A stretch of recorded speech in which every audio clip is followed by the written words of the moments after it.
One of the things that I disliked most as a child was swim lessons. The local middle school didn't have the nicest pool. My recollection is that the water was freezing cold, the air was sticky with humidity, and there was an overwhelming smell of chlorine.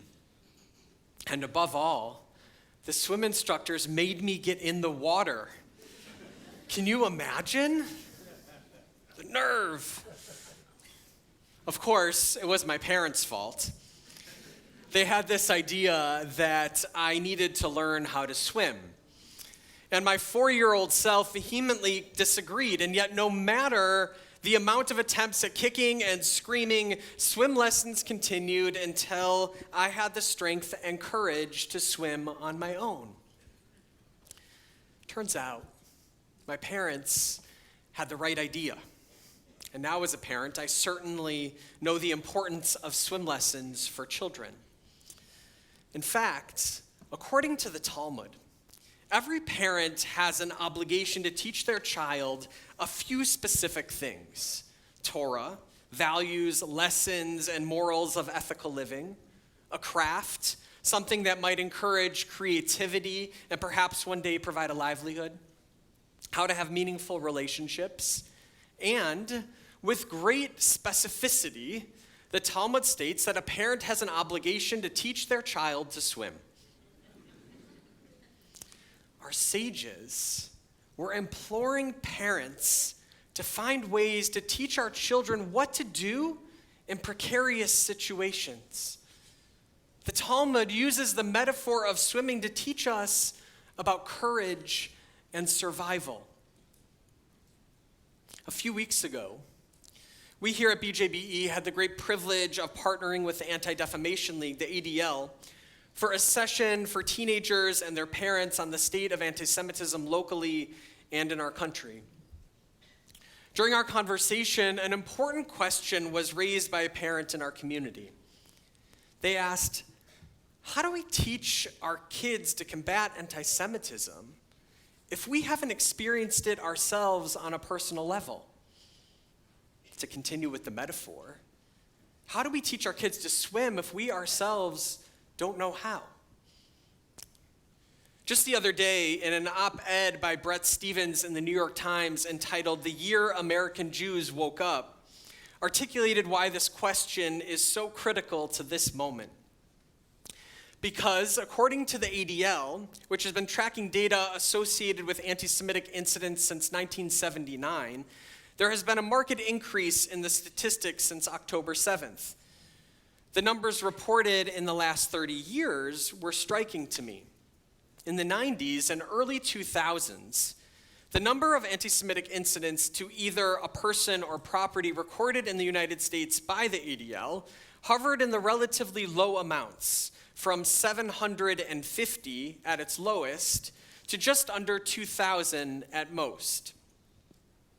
In 2023, the organization counted 8,873 incidents, an increase of over 1,000%.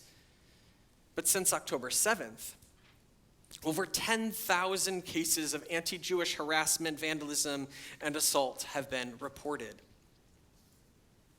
Now, Stephen speaks to the American experience that is so rooted in how many of us grew to see the world today.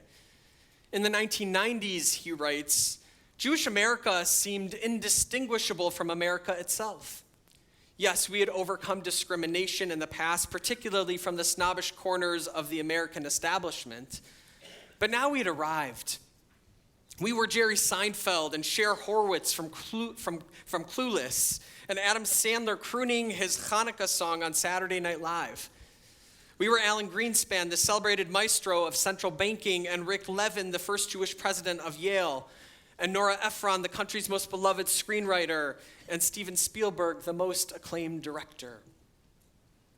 And so, according to Stephens, there was an illusion. He says that having achieved a sense of belonging in America, that we would keep it. Now, the resulting sense of normalcy about being Jewish, this feeling of being accepted in popular culture, changed the way we thought about ourselves as Jews in the modern world. We became comfortable with a sense of safety, thinking that anti-Semitism wasn't going to affect us moving forward. In Stephen's words, there was this illusion that anti-Semitism was a fever swamp prejudice to which virtually all educated people were immune. Of course, I know that the virus of anti-Semitism has always been present throughout the history in our country. And there are certainly those in this room right now who could share innumerable stories of experiencing Jewish hate. Yet, for those of us who came of age in the later part of the 20th century, by and large, we did not experience pervasive and personal anti-Semitism. But beginning in 2016, the illusion of perceived security as Jews in the United States started to crumble. First with the march in Charlottesville, then in Pittsburgh in 2018, followed by Poway in 2019. But waking up on the morning of October 8th, the illusion was totally shattered. We realized that this was a moment when our lives changed, when the reality we once knew or expected wasn't the reality any longer. And now we live in a post-October 7th world. In the aftermath of October 7th, many in our own community shared with me their significant feelings of loneliness, isolation, and fear. You shared how colleagues at work didn't know how to talk to you, or worse, said something hurtful or anti-Semitic, knowingly or unknowingly. You shared that some non-Jewish friends didn't check in on you and started sharing anti-Zionist and therefore anti-Semitic posts on social media. I, for one, felt the deafening silence from the other local faith institutions and clergy in our own community who I thought would have reached out. Where we once felt an immersive, positively assimilated, and deeply Jewish representation in this country and the world, for some of us, the last year was the first time in our lives where we felt our Judaism created a negative identifying marker for others. Many of you wondered if you should remove the mezuzah from your front door, or whether it was safe to display a blue ribbon or an Israeli flag outside of your house. We know that in the most challenging of moments, it always helps to harness the power of community, the power of family, the power of our sacred tradition, and we have proven for generations our strength and resilience as a people. But since pervasive and personal anti-Semitism is a new experience for most of us, and if we ourselves are just getting our bearings in how to respond to something that feels so unfamiliar, how can we possibly teach the next generation how to combat it? When it's well documented that our teenagers and college students are having daily encounters with anti-Semitism, how can we best support them when we have not gone through that experience ourselves? How can we teach children to swim when we don't have the muscle memory or sense of confidence in the water? But I wonder if we're asking the wrong question. What if we took the obligation off of the adult and instead empowered the young people to teach us how to best respond? What if we asked those who encounter Jewish hate while walking through their college campuses or through the hallways of their high school, how do you find courage to stand up proudly as Jews in the face of anti-Semitism? Because courage is not a new trait for the young adults in our community. It's been part of the Jewish narrative since the earliest stories of our people, from our ancestors to Moses and Aaron and Miriam, to Joseph and Nachshon, to King David and Queen Esther and Judah Maccabee. Nearly every significant figure in our tradition has some story of courage from their youth. And in times of persecution, From the destruction of the temples in Jerusalem to the Babylonian exile, to the Spanish Inquisition, to the Crusades and the pogroms of Europe, we have stories of Jewish courage and resilience. Among the lesser-known examples of courage during the Holocaust are the countless stories of young people who, amidst devastating circumstances, courageously did all they could to protect their people. The resistance fighters in concentration camps, in ghettos, and in the densely wooded forests. In the Warsaw Ghetto, and in ghettos throughout Eastern Europe, brave Jewish young women and girls traveled between ghettos with forged documents and became known as couriers.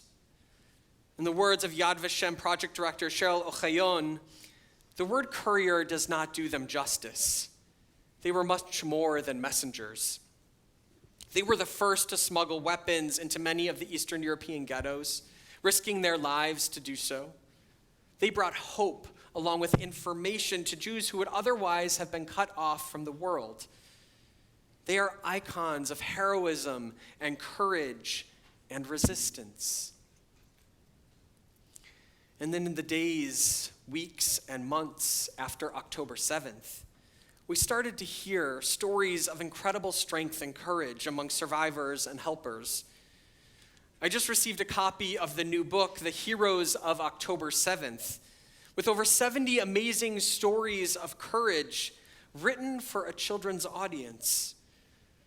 Author Hadassah Ben-Ari writes in her introduction, "We tell their stories in order to grow ourselves and in order to raise the next generation on the values of friendship, camaraderie, giving, love, the warm Israeliness, which all came vibrantly to life during this war." How important it is to learn how courage emerged from such a horrible day. And in our own community, in a different way and time, we see profound resistance and courage among our young adults. Over the past several months, I've had the great privilege of speaking with many college and high school students about their experience living as proud Jews today. I learned that we have students that are standing up in the face of anti-Semitism with a courage in ways that I'm not sure that I could muster myself. One college student shared with me that she recently sat at a Hillel-sponsored pro-Israel table with some friends for about 4 hours. And in her words, "I was only spit on twice." Now, I don't know what's more profound about this statement. That she said only, as if she expected to be spit on more, that she remained sitting there despite the harassment, or that she was willing to sit at the table in the first place knowing what she might face. This is courage.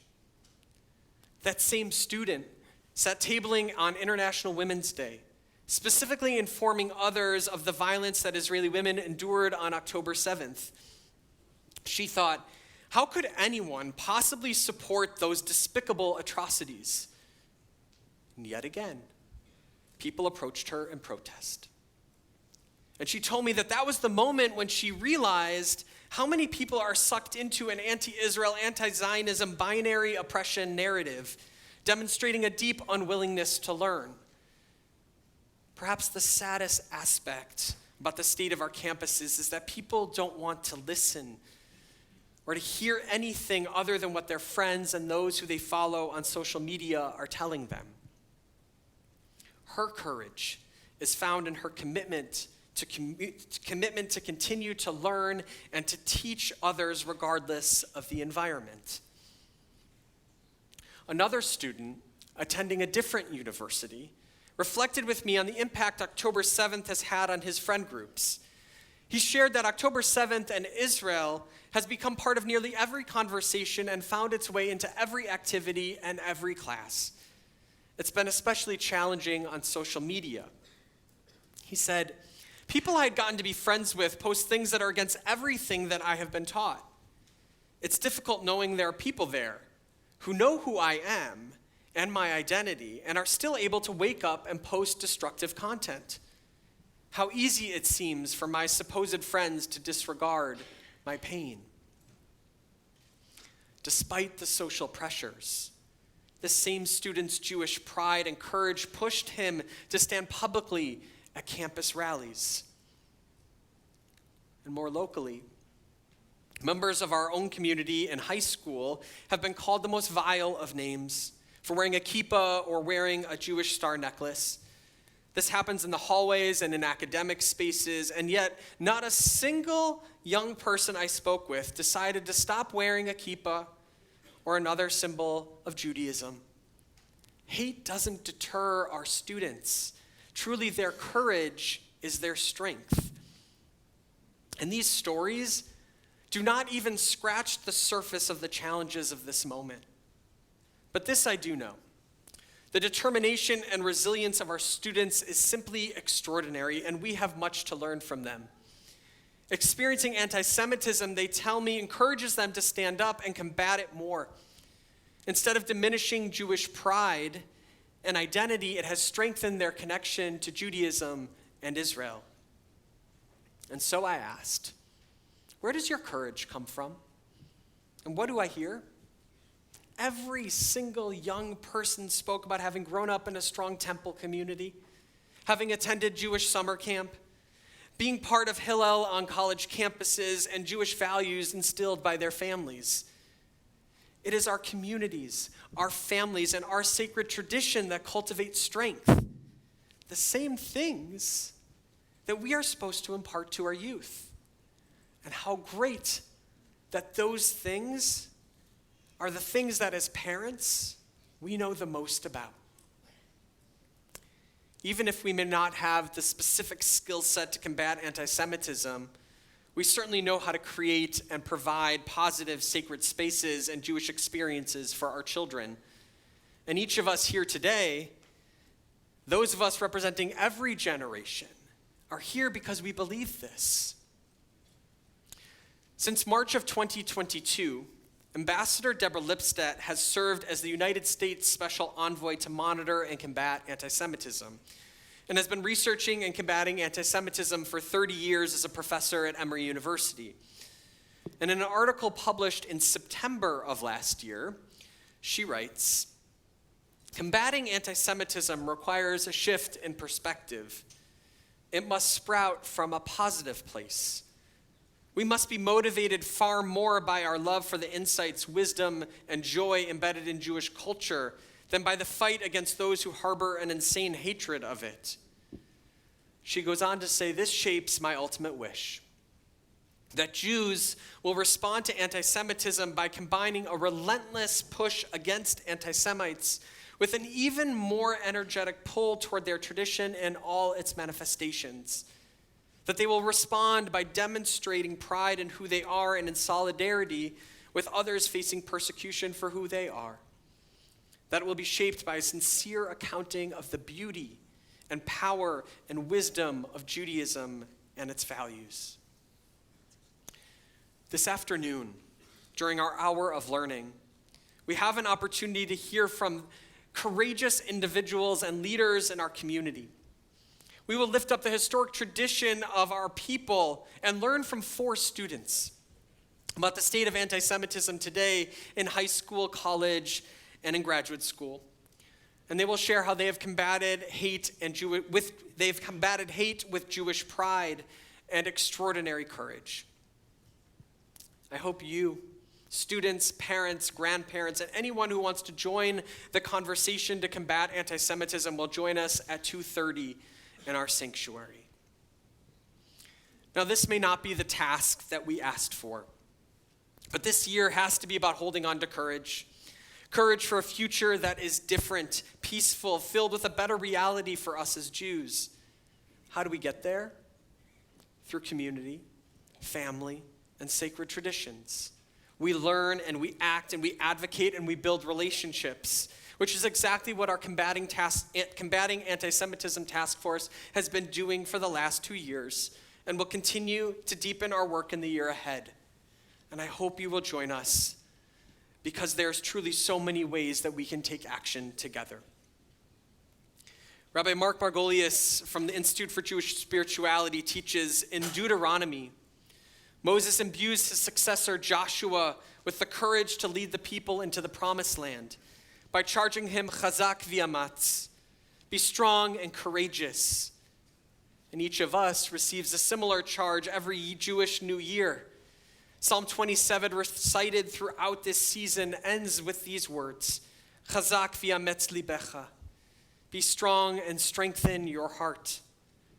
This verse encourages every one of us to cultivate the inner strength we need to meet whatever challenges emerge in this moment and in this new year. In this new year, may God strengthen us with a pure heart, a Lev Tahor, and the ability to open our lips, Adonai Svatai Tiftach, with courage and with pride. Gamar Chatima Tova.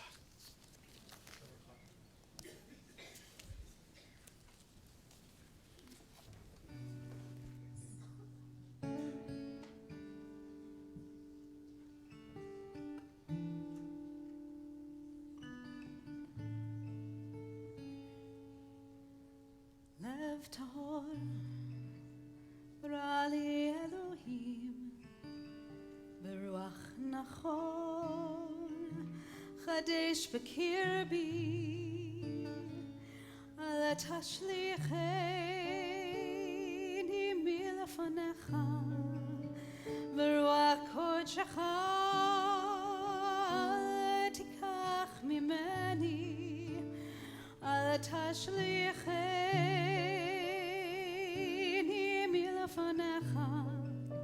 ברוח קודשך אל תיקח ממני השיבה לי ששון ישך ברוח נדיבה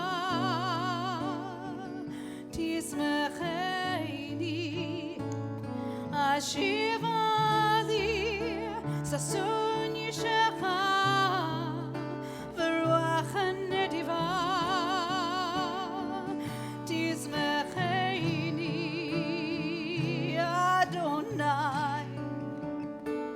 שפתי תפתח ופי יגיד תהילתך אדוני שפתי תפתח ופי יגיד תהילתך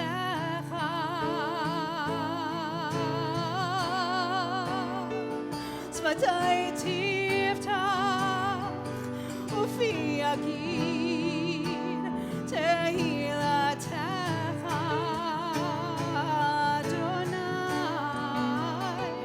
שפתי תפתח ופי יגיד תהילתך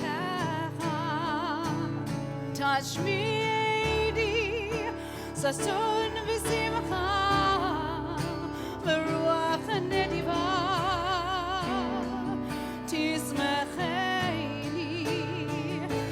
תשמיעי ששון ושמחה ברוח נדיבה תשמחני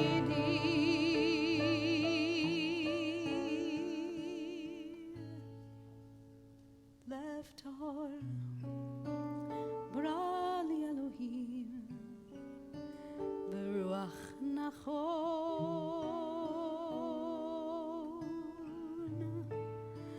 חדש בקרבי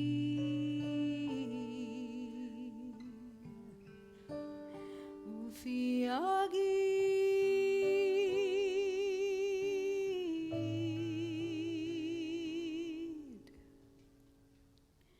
תהילתך